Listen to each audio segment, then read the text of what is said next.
Saya Nur Iswan, itu saya profesional di bidang pangan, tapi juga memiliki minat atau passion di kebijakan publik, juga business policy. Artinya business policy itu adalah seperti apa sesungguhnya kebijakan pemerintah yang memberikan peluang besar kepada dunia usaha.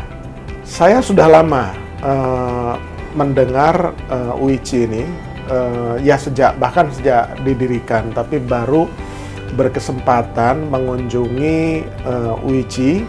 Tadi alhamdulillah udah ketemu dengan Bu Lely Plitasari yang merupakan salah satu pengelola atau petinggi universitas ini.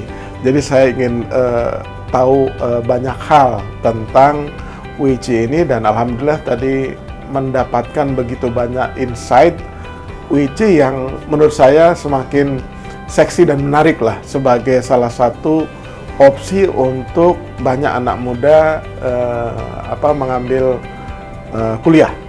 Untuk generasi yang seperti saya ya, yang lahirnya mungkin 70-an, 80, mungkin sedikit agak gagap lah atau ketinggalan ketika berhubungan dengan era digital.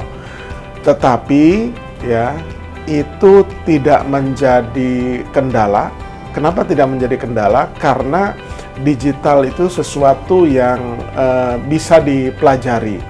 Bahkan kalau dulu selalu yang lebih tua itu ngajarin yang muda, sekarang karena digitalisasi atau era digital, orang-orang yang lebih tua itu harus berguru kepada anak-anak muda.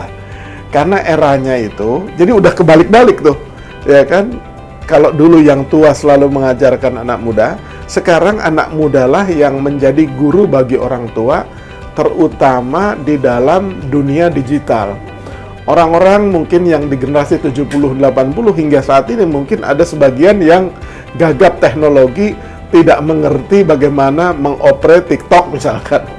Kemudian mengoperate sosial media seperti Instagram, kemudian Facebook, ya, kemudian Twitter, kemudian feature di Facebook, di Instagram, di TikTok, itu juga sekarang sebenarnya diam-diam sedang menjadi alat dan sarana bisnis di mana kue bisnisnya itu besar sekali.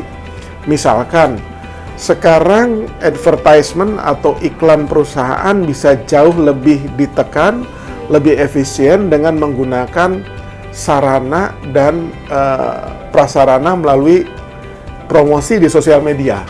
Gitu, yang berbayar melalui influencer. Nah, kemudian feature yang saya sebutkan tadi, misalkan ada pertarungan antara short di YouTube yang 1 menit dengan TikTok, dengan Instagram Reel.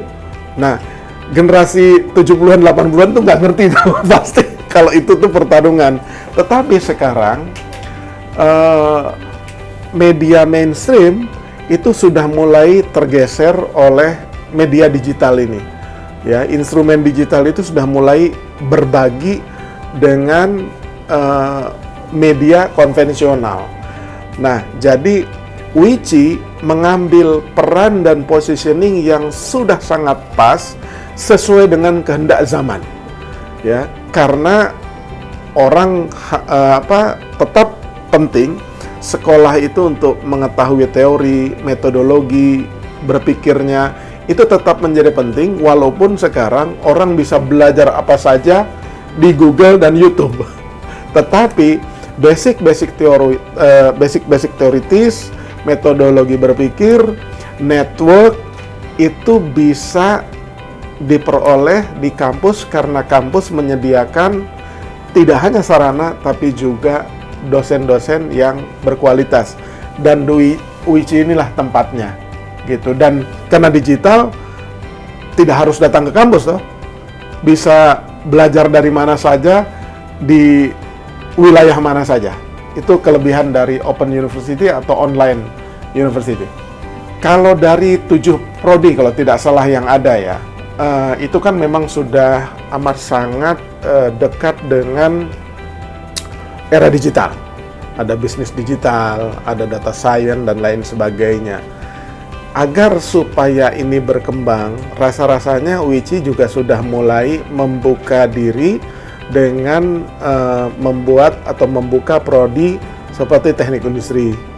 Nah, diharapkan ke depannya itu juga UICI itu bisa membuka jurusan-jurusan yang bersifat umum seperti hukum misalkan, atau hukum bisnis, atau hukum digital.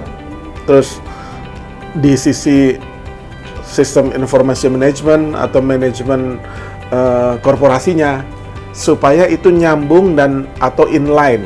Jadi harapannya semakin dibuka kesempatan untuk membuka prodi-prodi yang memang dibutuhkan. Karena sampai sekarang orang belajar digital itu selalu terbayang, programmer gitu kan, ini hitung-hitungan gitu, harus matematikanya kuat. Nah, itu yang harus dirontokkan persepsi bahwa belajar online itu susah gitu. Bagi mahasiswa yang sudah mengambil di UICI, ya kita berikan selamat dan pilihan teman-teman itu tepat. Tapi baik yang mau daftar di UICI atau yang belum daftar atau yang akan daftar, pesan saya, teruslah belajar walaupun punya berbagai, katakanlah, keterbatasan, ya. Karena setiap manusia adalah pembelajar, dan manusia itu bisa belajar apa saja, ya. Itu kuncinya, bisa belajar apa saja. Yang penting mau belajarnya. Musuh utama pembelajar itu tahu nggak apa? Kemalasan. Nah, kemalasan itu adalah musuh utama.